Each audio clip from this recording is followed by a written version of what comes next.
Hello প্রিয় শিক্ষার্থী বন্ধুরা, সবাইকে ওয়েলকাম করছি বিবস ক্লাসরুমে।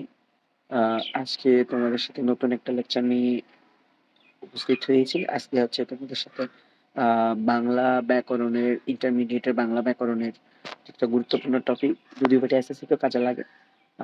সমাস টপিক নিয়ে হচ্ছে আমরা আজকে পড়বো। আমাদের পাঠ শিরোনাম হচ্ছে সমাস।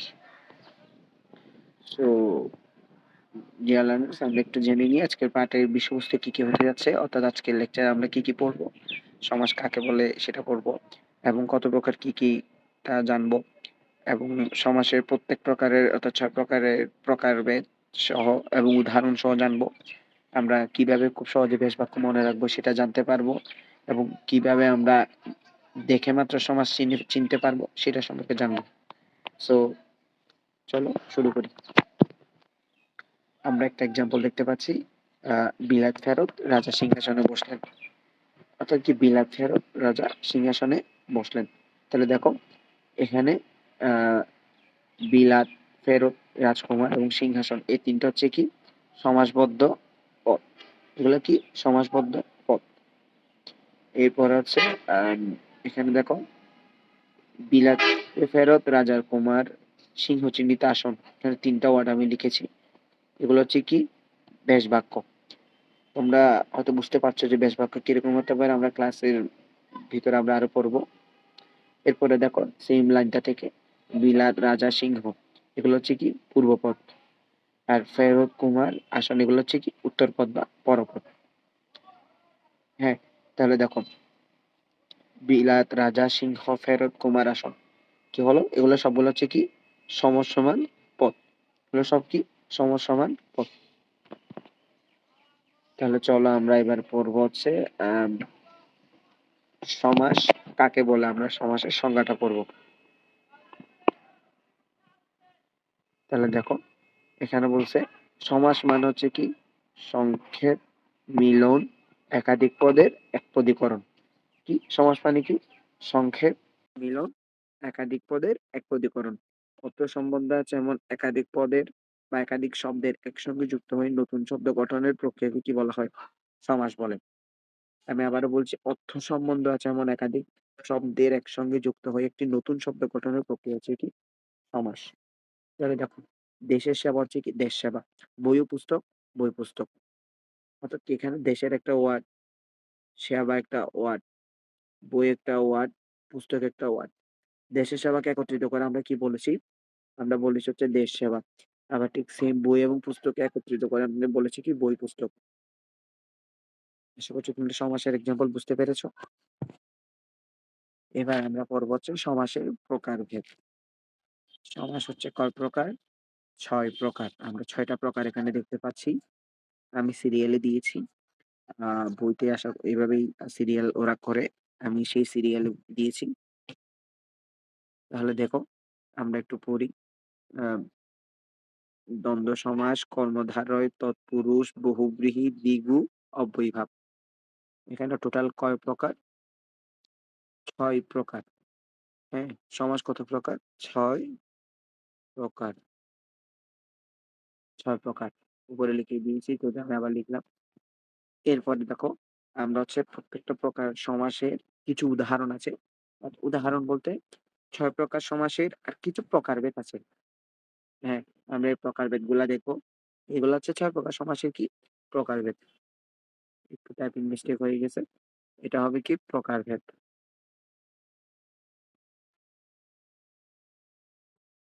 প্রকারভেদ, সরি আমার লিখতে একটু কষ্ট হচ্ছে এখানে। 6 প্রকার সমাসের প্রকারভেদ, তো আমরা কি করে করি, জুম করে আমি তোমাদের বুঝতে সুবিধার জন্য।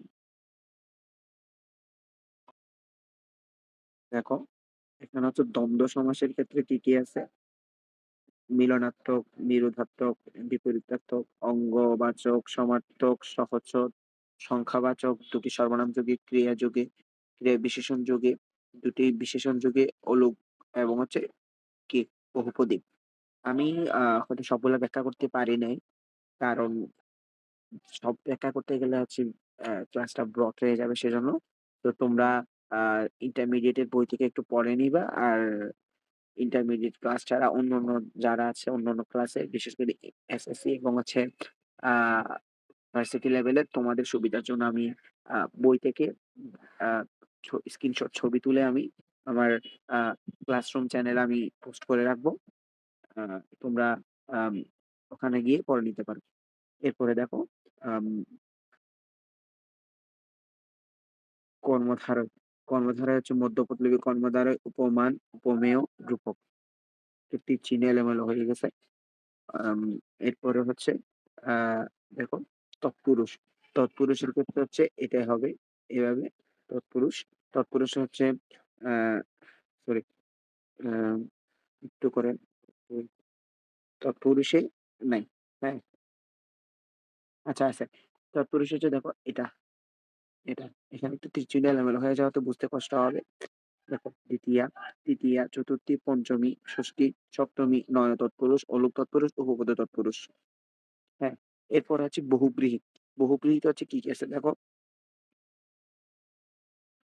সমানাধিকরণ, ব্যাধিকরণ, ব্যতিহার, নয় মধ্যপটলবী, আ তারপর হচ্ছে প্রত্যয়ান্তা, অলুক, সংখ্যাবাচক। এগুলো হচ্ছে বহুব্রীহিতে পড়ে। এরপরে দ্বিগুতে কোনো প্রকারভেদ নাই, অব্যয়ীভাবে কোনো প্রকারভেদ নাই। সো প্রিয় শিক্ষার্থী বন্ধুরা আমি তোমাদেরকে এটা স্ক্রিনশট নিয়ে আমি চ্যানেলে দিয়ে দিব। যেহেতু এখানে তীর চিহ্নগুলা একটু এরো গুলা একটু এলোমেলো হয়ে গেছে সেটার জন্য আমি স্ক্রিনশট নিয়ে দিয়ে দিব। তোমাদের ঘাবড়ানোর কোনো কারণ নাই। এরপরে দেখো আমরা পরবর্তী সমাসের ব্যাস বাক্য মনে রাখার সহজ কিছু উপায়। একটু জুম করে তোমাদের জন্য বুঝতে সুবিধা হবে। হুম, দেখো সমাস হচ্ছে এগুলা দ্বন্দ্ব, কর্মদ্বারয়, তৎপুরুষ, বহুব্রীহি, অব্যয়ীভাব। আমরা ব্যাস বাক্যগুলা কেমনে মনে রাখবো সহজভাবে? দেখো দ্বন্দ্ব সমাসের ক্ষেত্রে থাকবে ৩ টা এমন, ও এবং হচ্ছে কি আর। এবং, ও, আর। কি? এবং, ও, আর। এই ৩ টা থাকবে। কর্মধারয়ের ক্ষেত্রে কি থাকবে? যিনি, তিনি, যে, সে, যে, সে। এই যিনি, তিনি, যে, সে থাকলে আমরা বুঝতে পারবো যে সমাসটা কি? কর্মধারয় সমাস। এরপর হচ্ছে তৎপুরুষ সমাসে। তৎপুরুষ সমাস হচ্ছে কি বিভক্তি লোপ পাবে। তৎপুরুষ সমাসে তোমরা কোনো বিভক্তি দেখতে পাবে না। ওখানে কোনো বিভক্তি থাকবে না। তখন মনে করতে হবে কি? এটা হচ্ছে তৎপুরুষ সমাস। বহুব্রীহি, পর্যন্ত, সাদৃশ্য, আ অভাব কিংবা ক্ষুদ্রতা, যোগ্যতা অতিক্রম, অতিক্রান্ত, আম পশ্চাৎ, আ নৈকট্য সমীপে ইত্যাদি এগুলা থাকলে বেশ বাকি এই শব্দগুলা যদি থাকে তাহলে হচ্ছে কি? এটা হচ্ছে বহুব্রীহি। তৎপুরুষে হচ্ছে কি বলেছিলাম? বিভক্তি লোপ পাবে।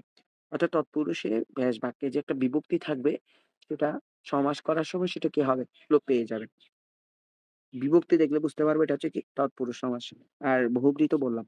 এরপরে ব্যাস বাক্যে দ্বিগু সমাসের ক্ষেত্রে ব্যাস বাক্যে কি থাকবে দেখো? যার, যাতে। যার এবং যাতে থাকলে এটা হচ্ছে কি দ্বিগু সমাস। এরপরে অব্যয়ীভাব, সমাহার।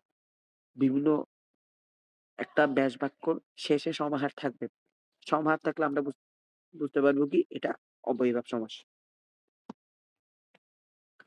আমরা এবার সমাসগুলা চিনব। প্রতিটা সমাস আলাদা করে আমরা পড়বো। আমরা ফার্স্টে দ্বন্দ্ব সমাসটা নিয়ে পড়ি। দেখো আ ব্যাস বাক্যে ও এবং আর থাকবে। উভয় পদের অর্থ প্রাধান্য পাবে। উভয় পদের কি অর্থ প্রাধান্য পাবে। সমীকরণ দেখো সমজাতীয় পদ ও সমজাতীয় পদ। মানে আগেও সমজাতীয় পদ, পরেও সমজাতীয় পদ। মাঝখানে হচ্ছে কি ও। সমজাতীয় পদ মানে কি বুঝাইছি আমরা? ১ম টা বিশেষ্য হলে পরেরটাও কি বিশেষ্য হবে। অনুরূপভাবে ১ম টা যদি বিশেষণ বা সর্বনাম বা ক্রিয়া হয়, ঠিক যথাক্রমে কি পরেরটাও সেম বিশেষণ বা সর্বনাম বা কি ক্রিয়া হবে। তাহলে এক্সাম্পল দেখো আমরা উদাহরণ দেখি ভাই ও বোন। ভালো মন্দ ভালো মন্দ, ভাই ও বোন, ভাই বোন, যা ও তা, যা তা, হেসেও খেলে, হেসে খেলে। আমরা একটু আগে বলেছিলাম যে কি আ এবং ও আর থাকলে দ্বন্দ্ব সমাস। দেখো ও আছে না এখানে? ও আছে। তাহলে আমরা কি বুঝবো? এটা হচ্ছে দ্বন্দ্ব সমাস। এরপর হচ্ছে কর্মদ্বারয় সমাস। কর্মদ্বারয় সমাসে কিছু সাধিত রূপ আছে। আমরা এই রূপগুলো একটু দেখব। দেখো ২ টা বিশেষণ পদে একটা বিশেষ্যকে বোঝালে। যে চালাক সে চতুর। এখানে চালাক আর চতুর ২ টা হচ্ছে কি বিশেষণ। যখন আমরা চালাক চতুর বলব তখন সেটা কি? একটা বিশেষ্যকে বোঝাচ্ছে। ২ টি বিশেষ্য পদে একই ব্যক্তি বা বস্তুকে বোঝালে। যিনি জজ তিনিই সাহেব। জজটা সাহেবটা কাকে বুঝাইছে? ওই জজকেই বুঝাইছে। জজ যিনি তিনিই তো সাহেব। অর্থাৎ কি জজ সাহেব। এক একজন ব্যক্তিকে বুঝাইছি আমরা। ২ টি কৃদন্ত বিশেষণ পদে তার যে পরম্পরা বোঝাতে। কৃদন্ত বিশেষণ দেখো আগে ধোয়া পরে মোছা। ধোয়া মোছা। পূর্ব পদে স্ত্রীবাচক বিশেষণ থাকলে কর্মধারয়ে সেটি পুরুষবাচক হয়। সুন্দরী যে লতা, সুন্দর লতা। বিশেষণবাচক শব্দ পূর্ব পদে মহান বা মহৎ এর স্থলে মহা হয়। বিশেষণবাচক যেমন মহৎ যে জ্ঞান, জ্ঞান না জ্ঞান। তাহলে মহৎটা কি হয়ে যাবে?